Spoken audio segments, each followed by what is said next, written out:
J'ai souvent médité sur Jésus et sur Jésus au calvaire, sur Jésus assis sur le trône. Je l'ai adoré, je l'ai aimé, je me suis profondément réjoui en lui. Mais j'ai toujours désiré quelque chose de meilleur, de plus profond et de plus intime. N'est-ce pas là ce que vous désirez vous-même? Avoir le Christ vivant en vous? Et c'est là ce que le Saint-Esprit vous donnera. Ne voulez-vous pas vous donner vous-même pour recevoir cette bénédiction, pour être rempli du Saint-Esprit, afin que Jésus puisse prendre possession de vous? N'est-ce pas là ce que votre cœur souhaite? Jésus en vous, Jésus lui-même, le Tout-Puissant, celui qui mourut sur la croix et qui est assis sur le trône et qui condescend à être notre vie. Et voici pourquoi le Saint-Esprit vient en nous. Jésus a dit, il me glorifiera car il prendra de ce qui est à moi et il vous l'annoncera. Jean 16, 15. Et quelle est la gloire de Jésus? Son amour et sa puissance. Le Saint-Esprit nous révélera le Christ et le merveilleux amour de Christ nous possédera entièrement et réellement. Et la puissance de Christ sera maîtresse de notre vie.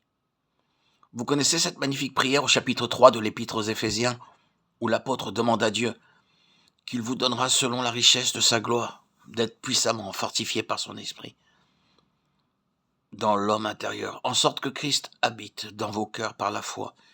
Éphésiens 3, 16, 17. L'immense puissance du Saint-Esprit peut le faire. Le Saint-Esprit fait habiter Jésus en nous.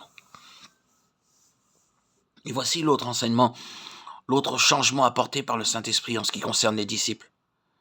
Non seulement Jésus était extérieur à eux, mais de plus, il n'était pas toujours avec eux.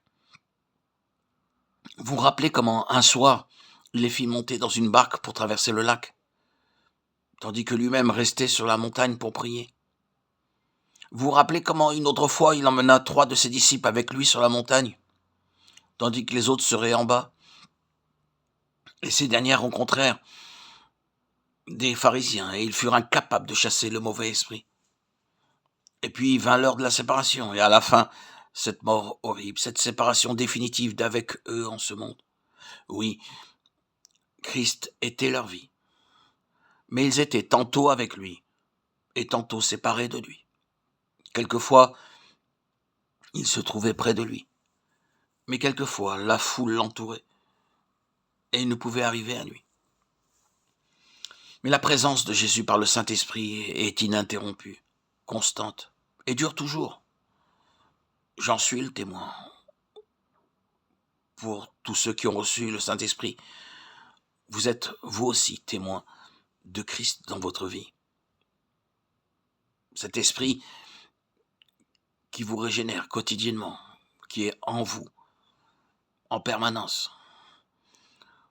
fait de vous des témoins de Christ, Christ ressuscité, par son esprit que nous avons reçu.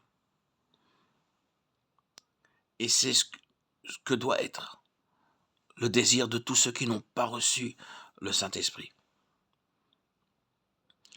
Ne savez-vous pas que ce qu'est que de vivre pendant une semaine ou pendant un mois dans une telle joie, que votre cœur chante toute la journée, et puis un changement se produit. Les nuages, l'obscurité surviennent, vous ignorez pourquoi. Quelquefois, c'est à cause d'une maladie ou d'un moment de dépression physique. Quelquefois, c'est à cause des soucis et des difficultés de la vie. Quelquefois, c'est à cause de l'expérience que nous faisons de notre propre incapacité. Or, que je puisse vous le dire, que je puisse le voir moi-même.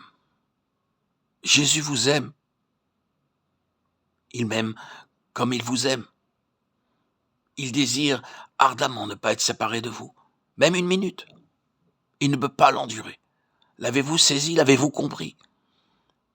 Nous avons besoin de croire à cet amour de Jésus.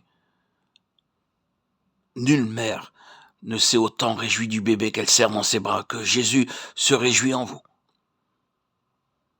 Il désire être encore plus intime avec vous et avoir une communion constante avec vous. Saisissez cette promesse et dites aujourd'hui, s'il est possible, avec l'aide de Dieu, Je dois avoir cette plénitude du Saint-Esprit, afin que Jésus puisse venir habiter dans mon cœur pour toujours, dès aujourd'hui, dès cet instant. Seigneur, accorde-moi ton Saint-Esprit. Je te donne tout, j'abandonne tout pour te suivre, Christ.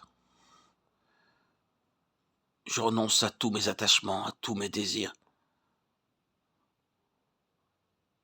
à tout ce qui n'est pas ta sainte volonté, Seigneur Jésus. Remplis-moi du Saint-Esprit. Je te donne tout, Seigneur. Accepte donc mon offrande,